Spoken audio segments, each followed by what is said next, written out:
It was the second week of August 2001, and the high desert of central Idaho shimmered under temperatures that pushed past 95 degrees, the kind of dry heat that pulled moisture from skin and left lips cracked within hours. Rebecca Morse, a 28-year-old freelance photographer from Portland, Oregon, had driven her forest-green Subaru Outback across the Snake River Plain to document the strange, volcanic landscape of craters of the Moon National Monument.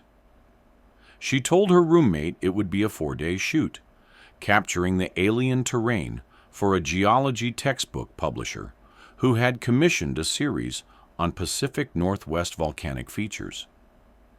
The assignment represented a breakthrough in her career, the first commission that would pay enough to cover 3 months of rent and perhaps allow her to upgrade her camera equipment. The Subaru's dashboard thermometer read 97 degrees when she pulled into the visitor center parking lot just after 2 p.m. on August 9th, her camera bag and hiking gear visible through the dusty rear window. The visitor center offered blessed air conditioning, and Rebecca lingered inside longer than necessary, studying the three-dimensional topographical map of the monument's 750,000 acres. She had done her research back in Portland, spending weeks in the library reading about AA and Pahoho lava flows, about spatter cones and volcanic bombs, about the Great Rift that had opened in the Earth's crust and bled molten rock across the Snake River Plain in at least 8 major eruptive periods, spanning 15,000 years. But seeing the scope of it laid out before her, the vastness of the volcanic field, made her both excited and slightly overwhelmed. She had 3 days to capture images that would do justice to this landscape of frozen violence. Rebecca checked in at the visitor center, signing the backcountry permit log with her characteristic left-handed script, noting her intended route through the North Crater Flow Trail and her plan to camp at the designated wilderness site near Big Cinder Butte. The ranger on duty, Patricia Hendricks, remembered her clearly because Rebecca had asked detailed questions about the morning light angles across the cinder cones and whether rattlesnakes were active at dawn. Hendricks, who had worked at the monument for 12 years and had seen thousands of tourists pass through, was impressed by the young woman's preparation and professionalism. She gave Rebecca a photocopied map with handwritten notes about the best viewpoints and warned her about the sharp volcanic rock that could shred hiking boots, recommending she bring extra water because the black rock absorbed heat and could raise ground temperatures to dangerous levels. Rebecca thanked her, purchased 4 bottles of water from the small gift shop, and mentioned she was staying at the Arco Inn, 20 miles east, but planned to spend most of her time in the monument. That conversation, witnessed by 2 German tourists, studying a wall display about volcanic tubes, would become the last confirmed sighting of Rebecca Morse for the next 22 years. Rebecca spent the remaining hours of August 9th photographing the Devil's Orchard Nature Trail, a short loop through a garden of lava fragments and struggling limber pines.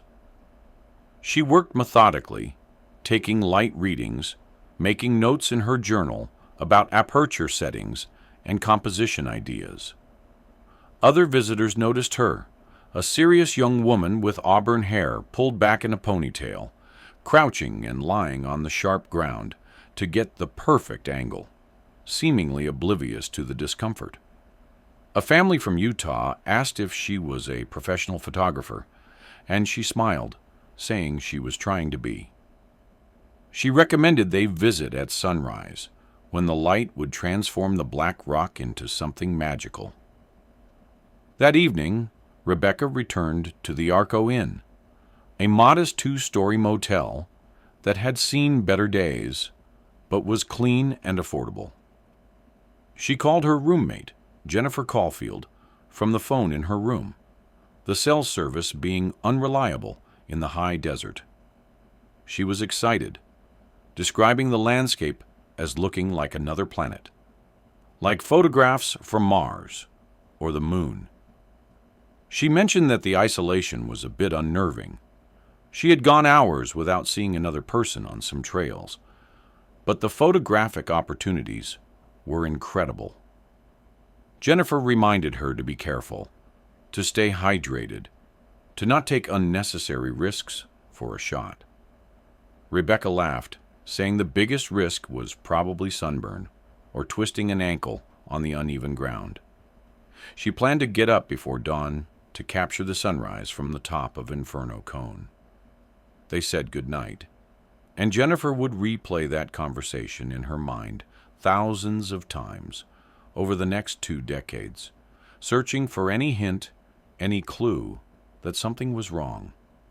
Park maintenance worker Dale Hoffman found Rebecca's Subaru 3 days later, on August 12th, parked at the Devil's Orchard trailhead, exactly where she had left it on the afternoon of the 9th. The doors were locked, the interior neat except for an empty coffee cup in the holder and a pair of sunglasses on the passenger seat. Her camera bag was gone, as was her day pack, but her camping gear remained in the trunk, unused, still bearing the price tags from REI in Portland. The sleeping bag she had purchased specifically for this trip had never been unrolled. The wilderness permit she had filed indicated she should have returned by August 11th. When she didn't check out of the Arco Inn and didn't answer her cell phone, the motel manager, an elderly woman named Dorothy Kimball, who had run the place for 30 years, contacted the Butte County Sheriff's Office. Dorothy would later tell investigators that Rebecca had seemed like such a nice, responsible young woman, the type who would never leave without settling her bill, or at least calling to explain. By August 13th, a full search operation was underway, coordinated between the National Park Service, the Butte County Sheriff's Office, and the Idaho State Police. The initial response was substantial, reflecting both the seriousness with which authorities took a missing person in such hostile terrain and the relatively quiet summer that had left resources available. Search and rescue teams from 3 counties converged on the monument, joined by the National Park Service's specialized high-angle rescue unit from Yellowstone. The volcanic landscape posed unique challenges that the search coordinators had to explain to volunteers unfamiliar with the terrain. Razor-sharp AA lava that could tear through clothing and flesh, deep fissures hidden by shadows that could swallow a person whole, and a labyrinth of lava tubes that created an underground network spanning miles beneath the surface. The search methodology was systematic and thorough. Teams were assigned grid patterns based on topographical maps, with each square mile methodically covered by searchers, walking arm's length apart when the terrain allowed. The volcanic ground made tracking nearly impossible. The hard rock held no footprints, and the constant wind erased any trace of passage in the few areas of volcanic ash. Helicopters with thermal imaging swept the monument around the clock, their pilots struggling with the thermal interference from sun-heated black rock that retained heat well into the night. Ground teams checked every trail, cave entrance, and geological formation marked on the extensive park maps, calling Rebecca's name until their voices grew hoarse. The cave systems presented the greatest challenge and danger. The monument contained over 400 known caves, formed by lava tubes, when the exterior of a lava flow cooled and hardened, while molten rock continued to flow beneath, eventually draining away and leaving hollow passages. Some caves were well-mapped tourist attractions like Indian Tunnel, which featured multiple entrances and skylights created by partial ceiling collapses. Others were barely documented, known only to a handful of park staff and serious cavers. Search teams had to be specially equipped with helmets, lights, and technical rope gear to safely explore these underground mazes. The temperature inside the caves remained constant at around 40 degrees Fahrenheit, providing potential shelter from the desert heat, but also presenting the risk of hypothermia for someone unprepared for the cold. Rebecca's roommate, Jennifer Caulfield, flew in from Portland on August 15th, taking emergency leave from her job as a graphic designer. She provided investigators with crucial details about Rebecca's life and state of mind. Rebecca had been excited about the assignment, her first major textbook contract that would pay $3,000 upon delivery of 50 high-resolution images. She had spent weeks researching volcanic geology, filling notebooks with technical terms and compositional ideas, checking out library books about the geological history of the Snake River Plain.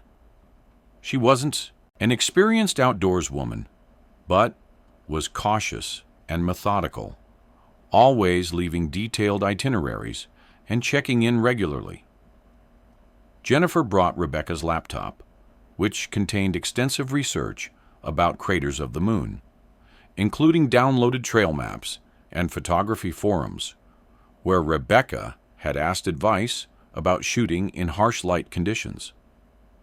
Jennifer mentioned that Rebecca had been going through a difficult breakup with a long-term boyfriend named Marcus Webb, a software engineer she had dated for 3 years. The relationship had ended in June, when Marcus accepted a job in San Francisco, without discussing it with Rebecca first. But Jennifer insisted the split had been mutual, if painful, with no signs of depression or self-harm ideation. Rebecca had actually seemed energized by her newfound independence, throwing herself into her photography with renewed passion. Marcus was contacted in San Francisco and immediately flew to Idaho to join the search, his presence adding an emotional complexity to the operation as he clearly still cared deeply for Rebecca despite their breakup. The search expanded daily, eventually covering not just the monument, but surrounding Bureau of Land Management territories and the edges of the Pioneer Mountains to the north. Volunteers from the Idaho Falls photography community, where Rebecca had attended a workshop the previous year, joined the effort. They understood the mindset of a photographer, the way one could become so focused on getting the perfect shot that situational awareness disappeared. They searched off-trail locations that offered compelling compositions, places where a photographer might venture despite the risks. Local media coverage was intense, with Boise and Salt Lake City television stations sending crews to report live from the search command post. Rebecca's photograph, a professional headshot showing an attractive young woman with intelligent green eyes and an engaging smile, became ubiquitous on missing person flyers posted throughout southern Idaho. The coverage prompted numerous tips from the public. A truck driver claimed to have given a woman matching Rebecca's description a ride to Pocatello, but when shown additional photos, he admitted he wasn't certain. A hiker reported finding a lens cap near the Watchman Trail, but it turned out to be from a different brand of camera than Rebecca used. The only potentially credible lead came from the Fisher family from Provo, Utah, who had been camping near the spatter cones on August 10th. They reported seeing a woman matching Rebecca's description, talking to a man near the cave area parking lot around 3 p.m. The woman had seemed agitated, gesturing emphatically, while the man stood with his arms crossed. But the family had been several hundred yards away, and their 2 children had been demanding attention, so they couldn't provide any useful details about the man's appearance or the vehicle he might have been driving. They weren't even certain the woman was Rebecca, only that she had similar hair color and build. As days turned into weeks, the search effort faced the harsh reality of diminishing returns. The monument's vastness, combined with the challenging terrain, meant that even a massive search operation could only cover a fraction of the total area thoroughly. Search dogs were brought in from Salt Lake City, but the volcanic rock, superheated during the day, made scent tracking nearly impossible. The dogs would alert on various locations, but investigators found only wildlife remains or nothing at all. A psychic from California named Madame Zelda contacted authorities, claiming to have visions of Rebecca trapped in a cave, providing GPS coordinates that led to an abandoned mine shaft on BLM land. The shaft was carefully explored and found to contain only old beer cans, rodent bones, and the remnants of mining equipment from the 1940s. By August 25th, the active search was scaled back to periodic sweeps by park rangers, a decision that devastated Rebecca's parents. David and Linda Morse, both retired teachers from Eugene, Oregon, held a press conference at the monument's visitor center, standing beneath the harsh desert sun as the temperature climbed past 100 degrees. Linda's voice broke as she described her daughter as passionate, talented, and full of life. A young woman who had found her calling in capturing the beauty of the natural world through her lens. David, struggling to maintain his composure, announced they were offering a $25,000 reward for information leading to Rebecca's whereabouts, money pulled from their retirement savings. They would remain in Idaho for another month, driving the monument's roads daily, searching on their own, calling Rebecca's name into the vast emptiness of the volcanic desert. The FBI entered the case in September, bringing additional resources and expertise. Agent Patricia Reeves from the Salt Lake City field office took charge of the investigation, treating it as a potential crime rather than a missing hiker case. She ordered Rebecca's life scrutinized in detail, her phone records analyzed, her finances examined, her relationships investigated. The investigation revealed nothing suspicious.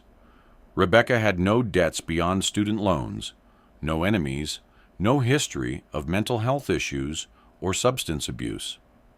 Her bank account showed the $1,500 advance from the textbook publisher, most of which had been spent on equipment and travel expenses for the trip. Her last credit card transaction was for gas in Mountain Home, Idaho, on August 8th. Agent Reeves also ordered a more thorough investigation of the monument's staff and any registered sex offenders in the surrounding counties. The monument employed 15 full-time staff and another dozen seasonal workers during the summer months. All were interviewed, their whereabouts during Rebecca's disappearance verified. Most had solid alibis, working in view of others, attending a staff meeting, or off-duty in town. A seasonal maintenance worker named Carl Brennan mentioned that his supervisor, Thomas Ashford, had been working alone on August 10th, conducting routine maintenance on backcountry trails, but this wasn't unusual. Ashford had been employed at the monument for 4 years and was known as a dedicated, if somewhat solitary worker, who preferred assignments that took him away from the visitor areas. As autumn arrived and the high desert prepared for winter, the search for Rebecca Morse officially transitioned from rescue to recovery. Her name was added to the National Park Service's list of unsolved missing person cases, joining dozens of others who had vanished in America's wild places. Her Subaru was released to her parents, who drove it back to Oregon in silence, stopping only for gas, unable to bear the thought of sleeping in a motel along the route their daughter had driven with such excitement just weeks earlier. The case file, growing thick with interview transcripts, negative search reports, and false leads, was transferred to the FBI's cold case unit, where it would remain largely untouched for the next 2 decades. Rebecca's disappearance left ripples throughout her community in Portland. The coffee shop where she had worked part-time while building her photography business held a memorial evening, displaying her photographs on the walls, images of the Columbia River Gorge, the Oregon coast, Mount Hood shrouded in morning mist. Her photography professor from Portland State University, James Harrison, established a small scholarship in her name, funded by sales of a printed collection of her work. Jennifer kept Rebecca's room exactly as she had left it for 6 months before finally accepting that her friend wasn't coming back and packing everything into boxes that went into her parents' garage. Then, in March 2023, everything changed. Aaron Pike, a 26-year-old geology graduate student from Boise State University, was conducting research on lava tube formation in the monument, part of his PhD dissertation on volcanic cave systems. He was using new LiDAR technology, light detection and ranging, that could create detailed 3-dimensional maps of underground spaces. The equipment, roughly the size of a large backpack, used laser pulses to measure distances and create precise spatial models that would have been impossible with traditional surveying methods. Pike had received special permission to explore and map unmapped sections of the monument's cave system, areas that were off-limits to tourists due to their danger and instability. On March 15th, he was working in a complex of tubes branching off from Indian Tunnel, one of the monument's most accessible caves, but one that extended far beyond the areas open to the public. Approximately 400 feet into a narrow tube that required him to crawl on his belly in places, his equipment detected an anomaly, a void where the rock density readings didn't match the surrounding basalt. The LiDAR suggested a chamber beyond a section of collapsed ceiling, a space that had been sealed off from the main tube system. Pike spent 2 hours carefully removing rocks from what appeared to be a partial collapse, working slowly to avoid triggering further instability.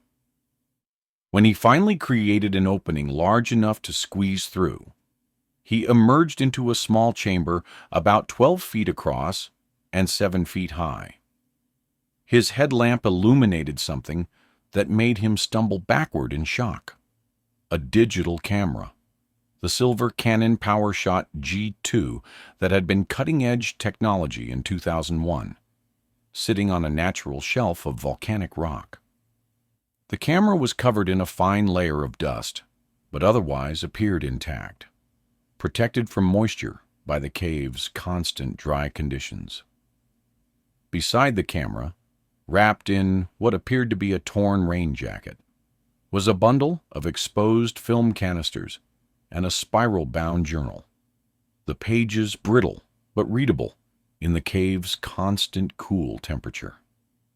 Pike's training kicked in. He recognized this as a potential crime scene.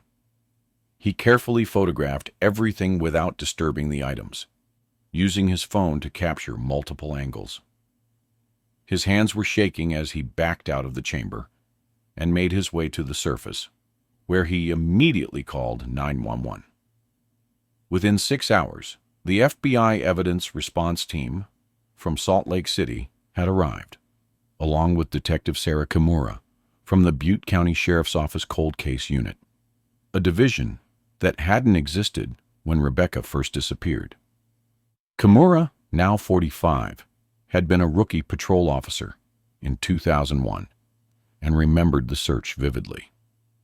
She had been part of the grid search teams, spending 3 days walking through the brutal terrain, calling Rebecca's name until her throat was raw. The frustration of finding nothing, not a single trace, had stayed with her throughout her career. The FBI team worked methodically, documenting and collecting everything from the chamber. The camera's battery was long dead, but the memory card was intact. The film canisters, 7 rolls of 36 exposure Fujifilm, were carefully sealed in evidence bags. The journal, Rebecca's name, written on the inside cover in her distinctive handwriting, was photographed page by page before being preserved.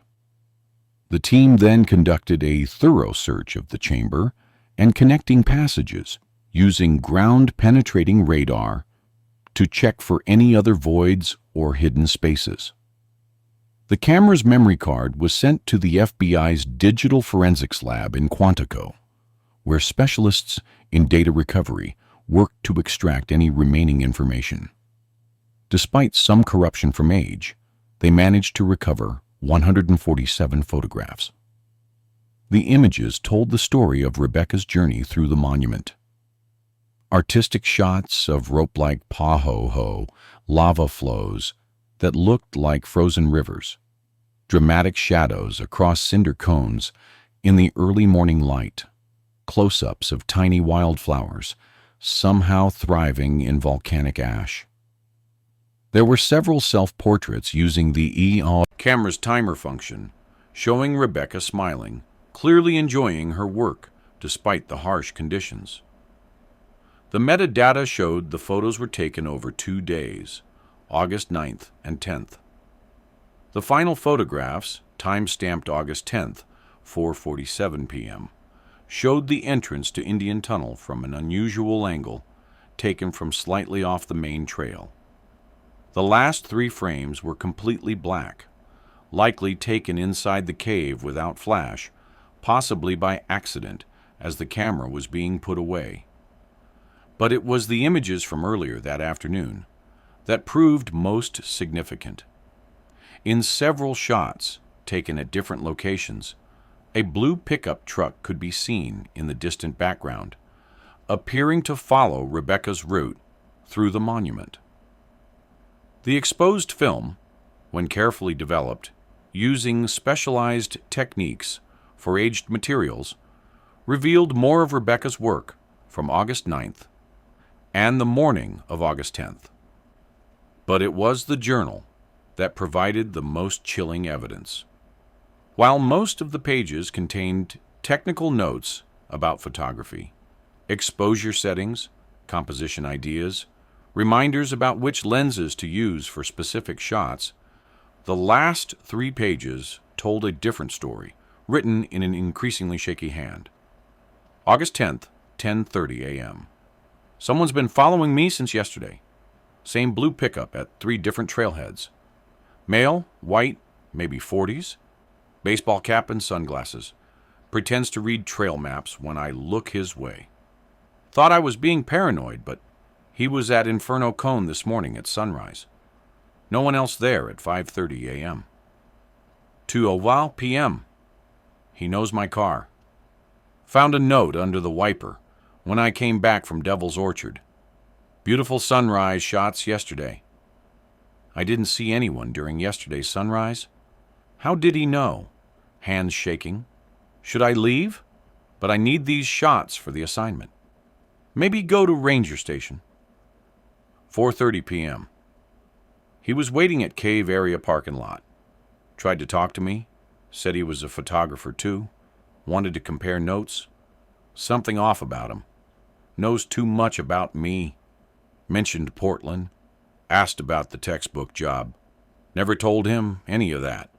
His truck, blue Chevy pickup, partial plate starts with 2B. He has a limp left leg.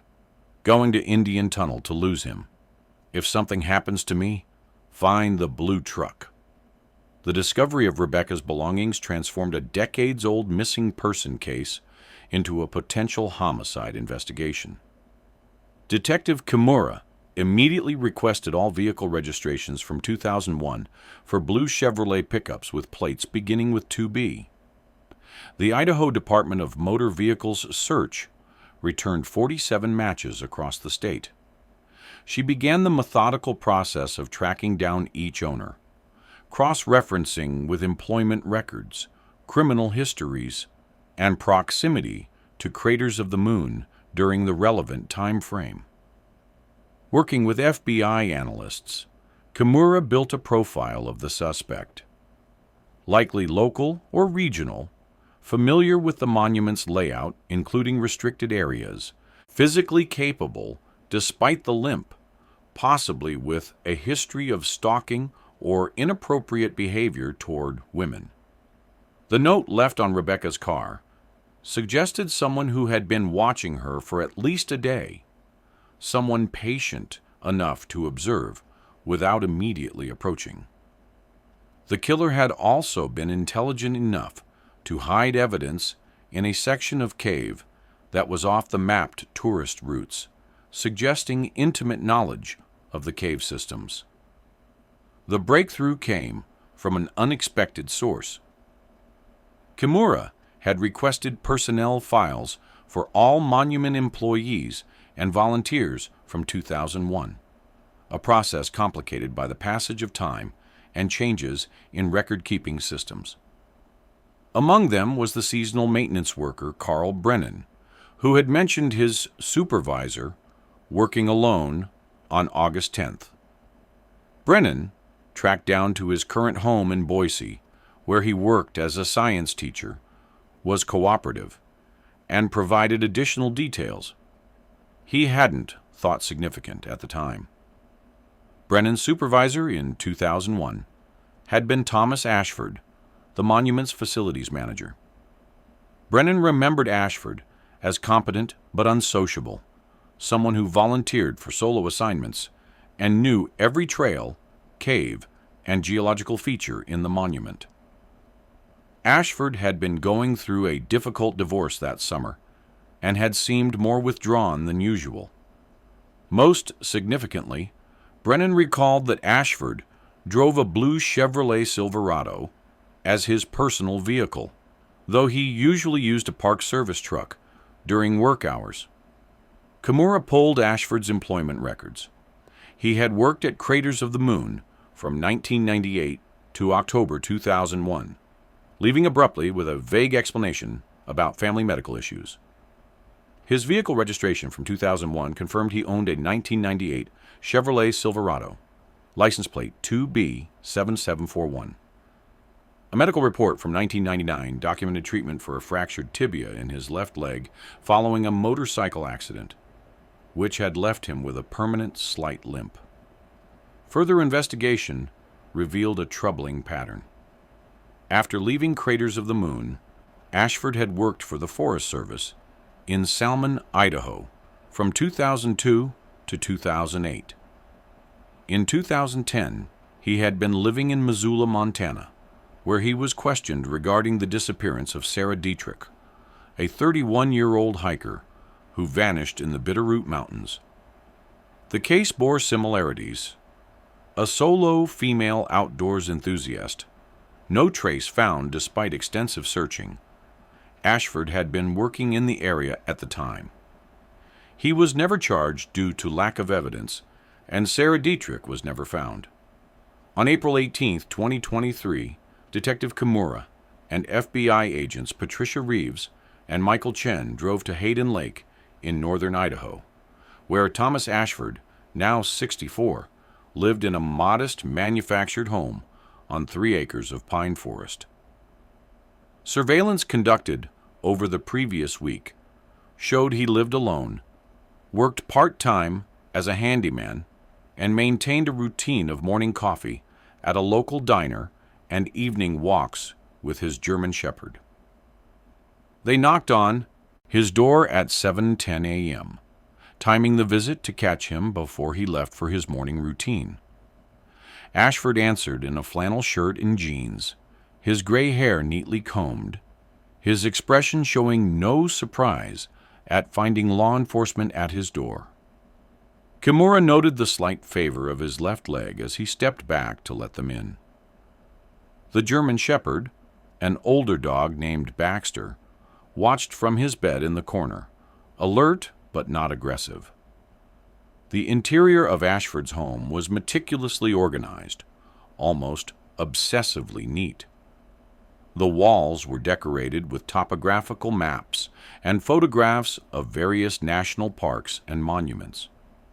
Kimura noticed several photographs of craters of the moon, professionally framed and prominently displayed.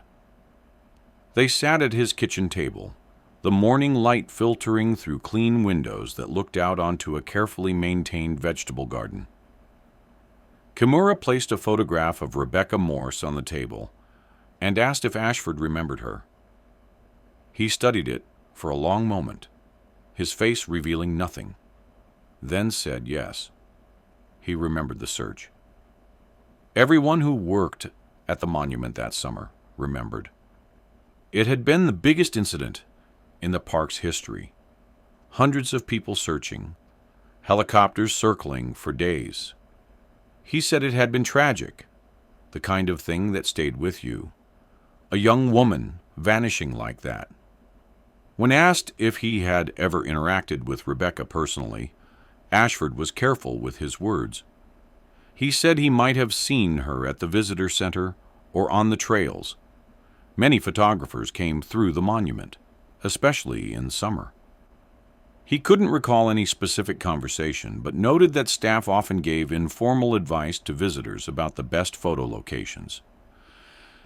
Kimura noticed his hands remained perfectly still as he spoke. No nervous gestures, no fidgeting. Agent Reeves asked about his blue pickup truck. Ashford readily acknowledged owning it, even retrieved a photo album that included pictures of the truck. He had sold it in 2002 to a dealer in Idaho Falls, needed something more fuel efficient. Records would confirm the sale, though the dealer had gone out of business in 2009, and the truck's current whereabouts were unknown. He seemed helpful, cooperative, even offering to show them the bill of sale if he could find it in his files. The interview continued for 2 hours, Ashford's demeanor never changing. He denied following Rebecca, denied leaving any note on her car, denied being in Indian Tunnel on August 10th. When asked about his whereabouts that day, he claimed to have been in Arco that afternoon, getting supplies from the hardware store and filling up his truck. He thought he might have kept the receipt, but couldn't be certain after 22 years.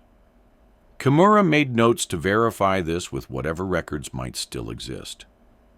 As they prepared to leave, Agent Chen asked a seemingly casual question. Did Ashford still hike? Did he still explore caves?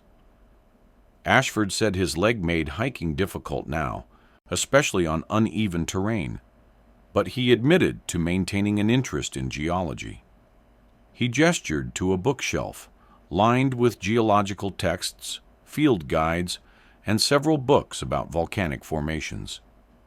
Among them, Kimura noticed with a chill, was a textbook published in 2002 by the same company that had commissioned Rebecca's photographs. The book that would have featured her images if she had lived to deliver them. Ashford granted permission for a voluntary search of his property, signing the consent form without hesitation. The search revealed nothing immediately incriminating. No trophies, no hidden photographs, no evidence of Rebecca. But FBI technicians collected trace evidence, including soil samples from his truck. He now drove a Toyota Tacoma, and fibers from clothing in his closet.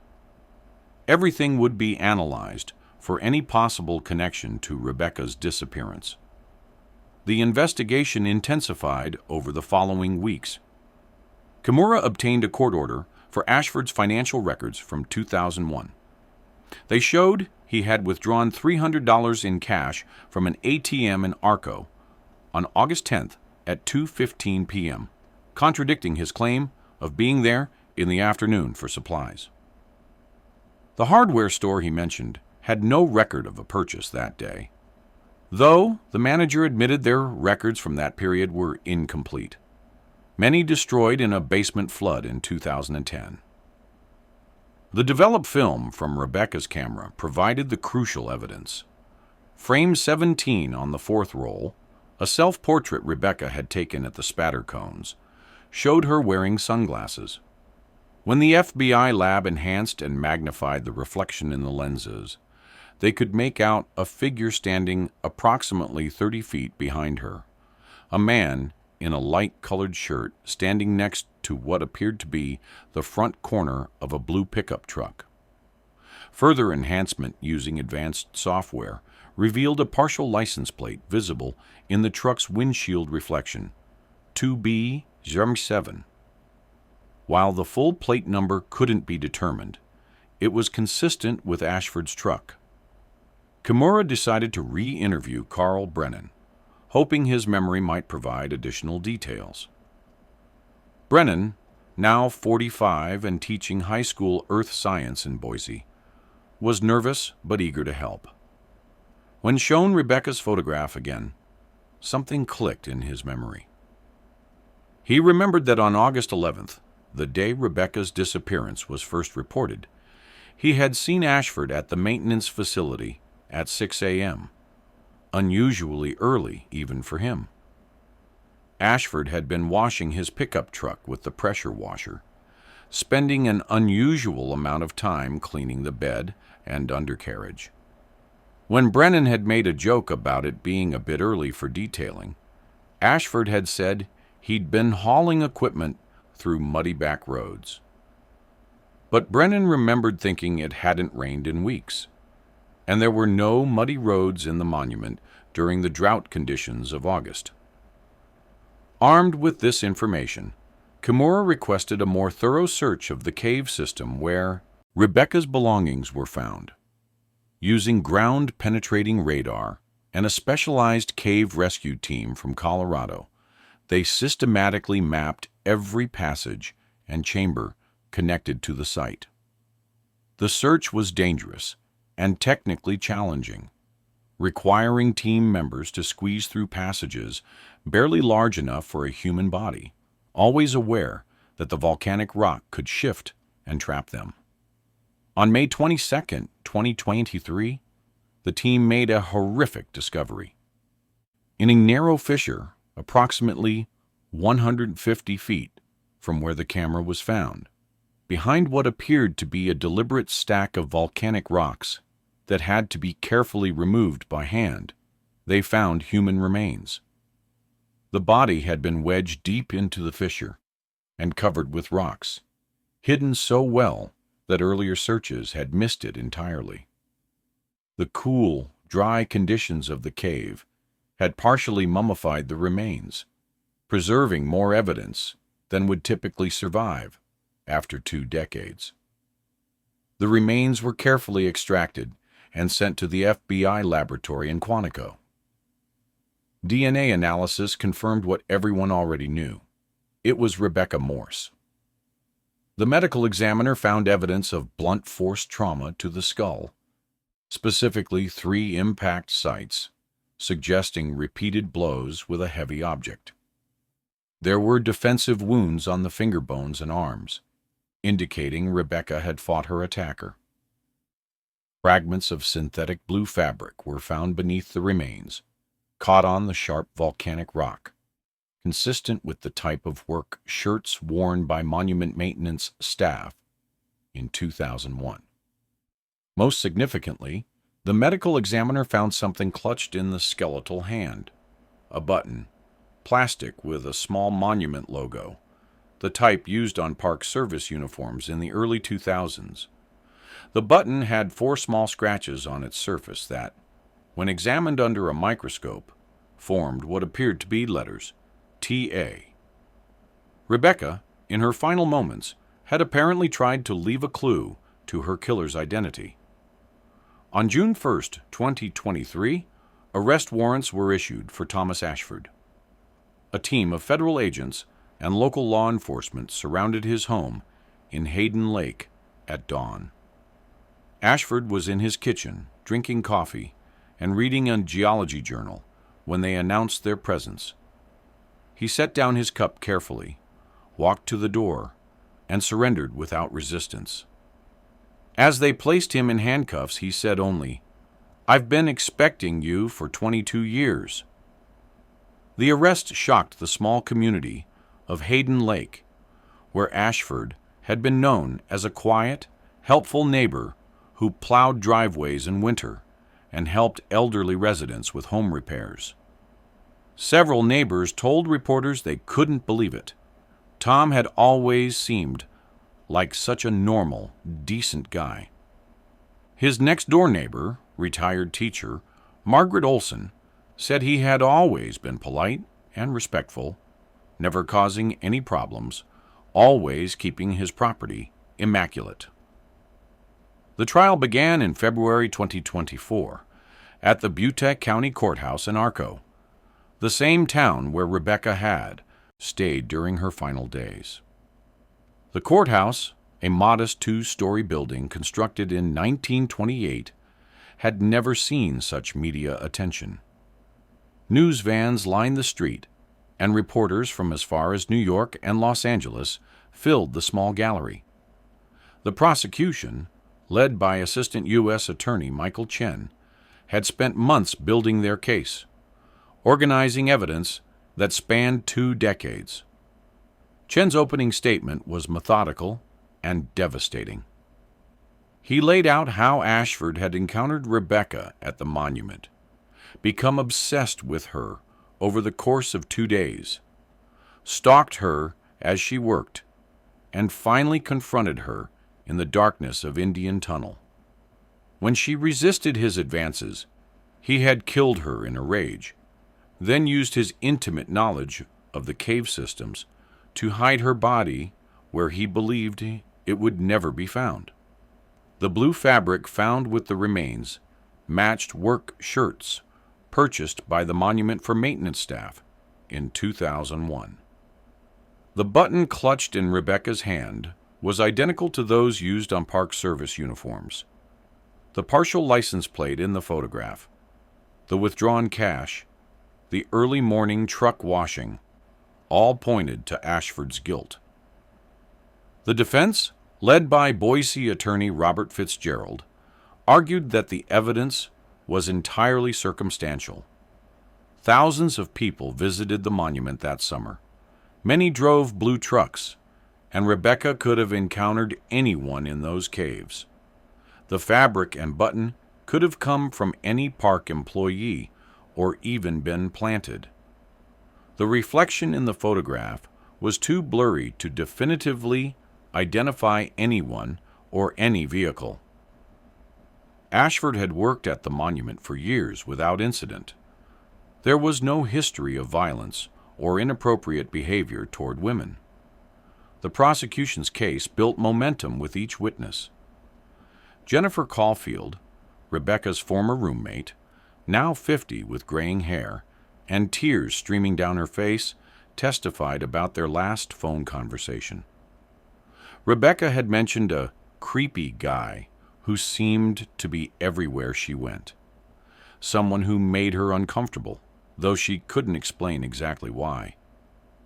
She had laughed it off, saying the isolation was probably making her paranoid.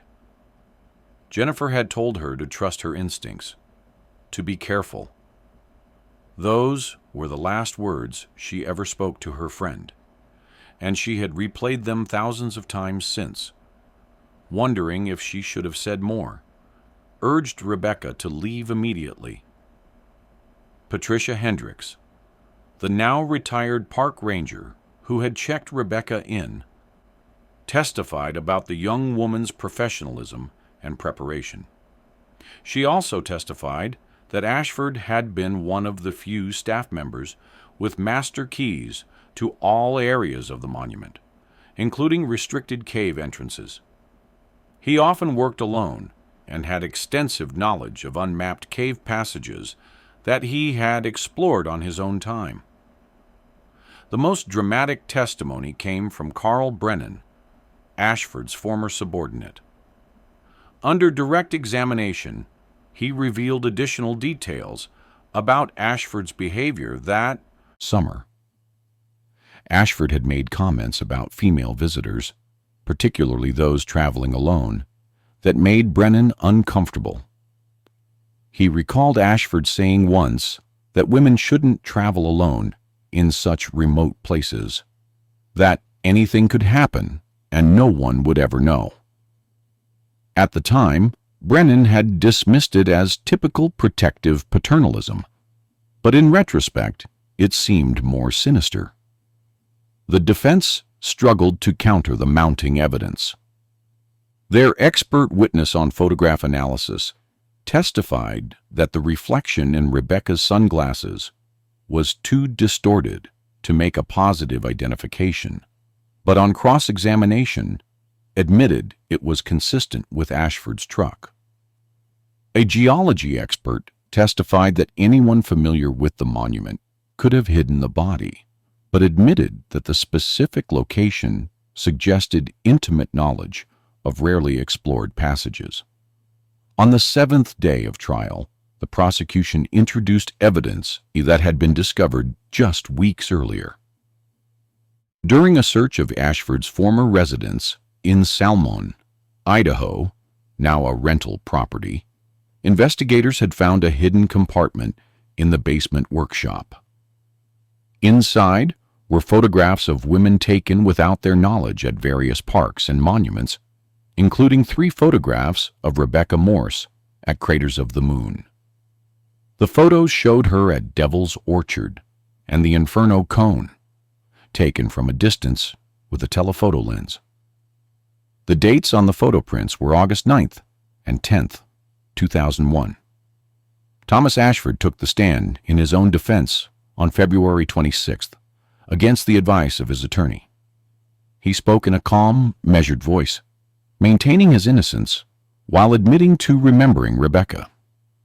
He claimed the photographs found in Salmon were part of his hobby of landscape photography, that Rebecca happened to be in them by coincidence. He couldn't explain the button with his initials or the fabric, suggesting they were planted or circumstantial. When asked directly by Prosecutor Chen if he killed Rebecca Morse, he paused for a long moment before saying, "I did not intend for anyone to die."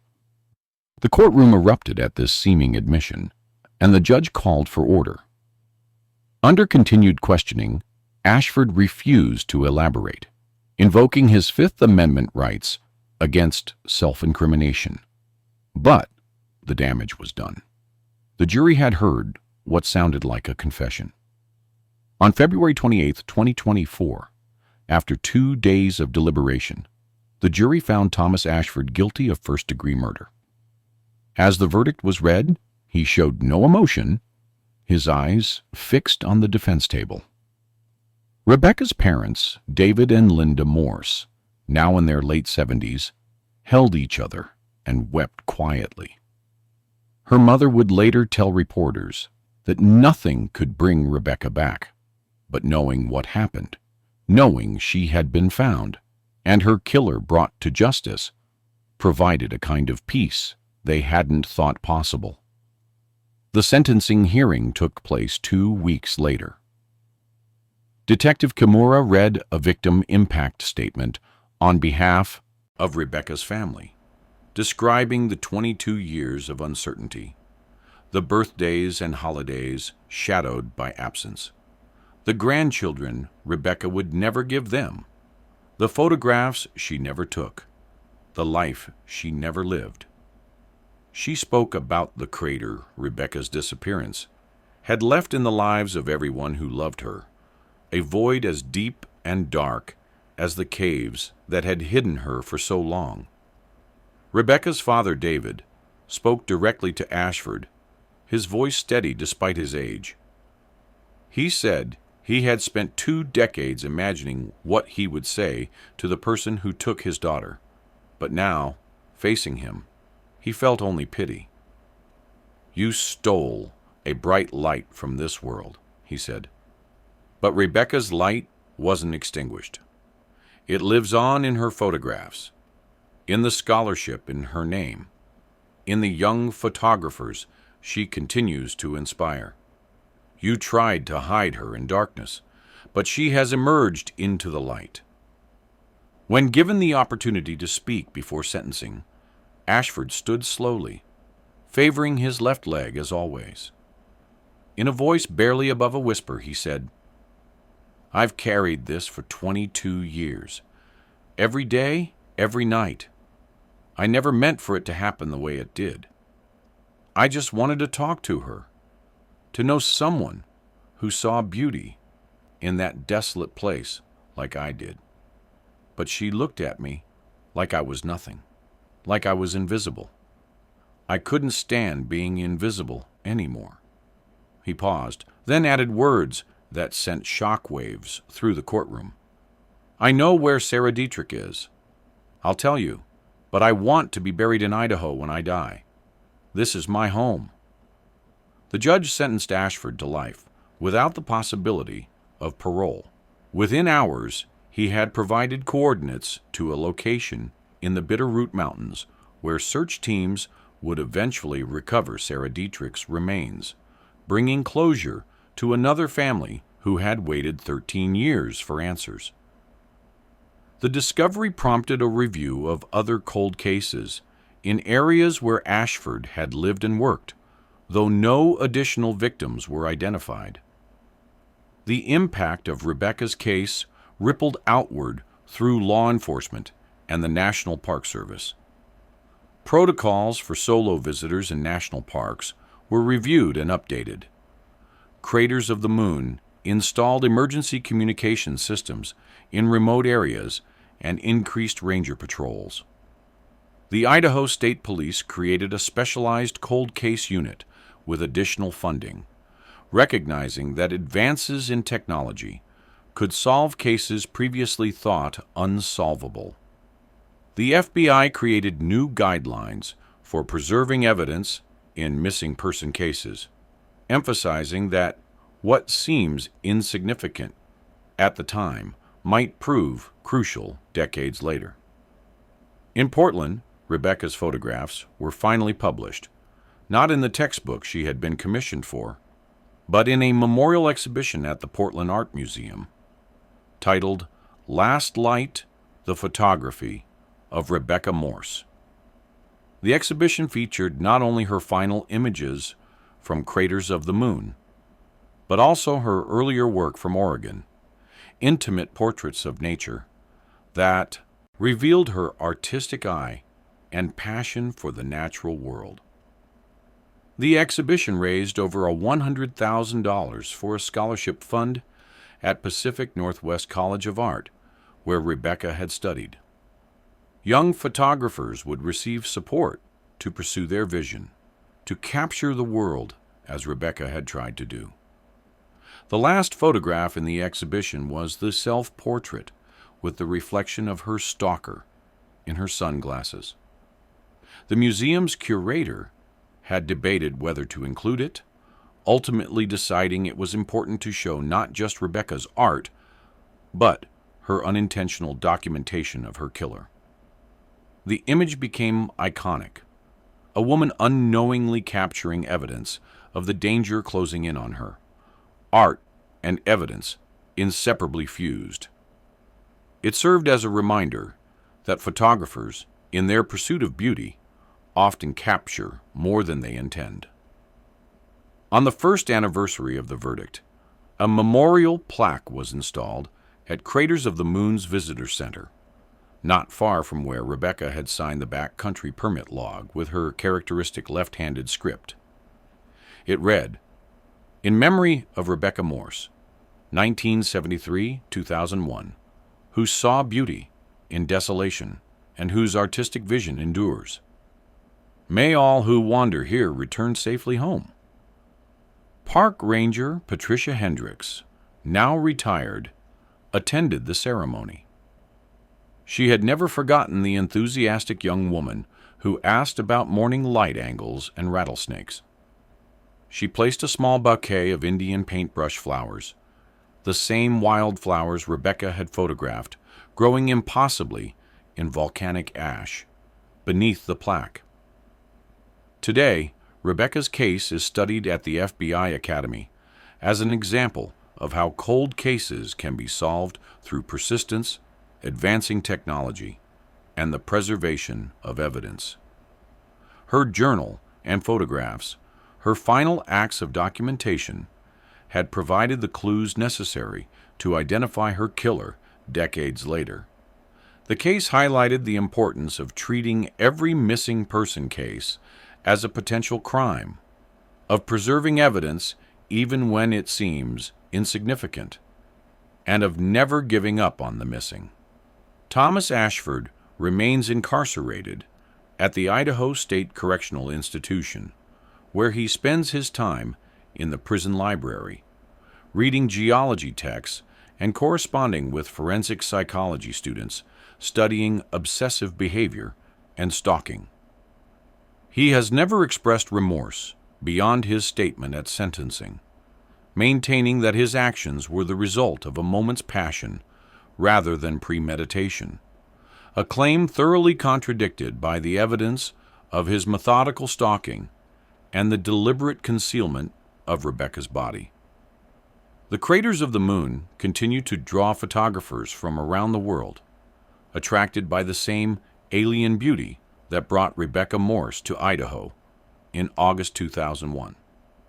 They sign the same backcountry permits, follow the same trails, capture similar images of a landscape that seems more lunar than terrestrial. Some know Rebecca's story, others don't, but all of them benefit from the increased safety measures implemented after her death, the emergency beacons and regular patrols that make solo exploration safer, if never completely without risk. As the high desert cycles through its seasons, as the volcanic rock continues its imperceptible erosion under wind and weather, Rebecca's story has become part of the monument's permanent record. It serves as a reminder that landscapes of beauty can also be landscapes of danger, that isolation enables both artistic contemplation and predation, and that sometimes the most important photographs are the ones that document truths we never intended to capture. Her legacy lives on not just in the images she created, but in the young photographers who receive scholarships in her name, in the cold cases solved using methods developed after her case, and in the simple but crucial reminder that everyone who ventures into wild places deserves to return home safely.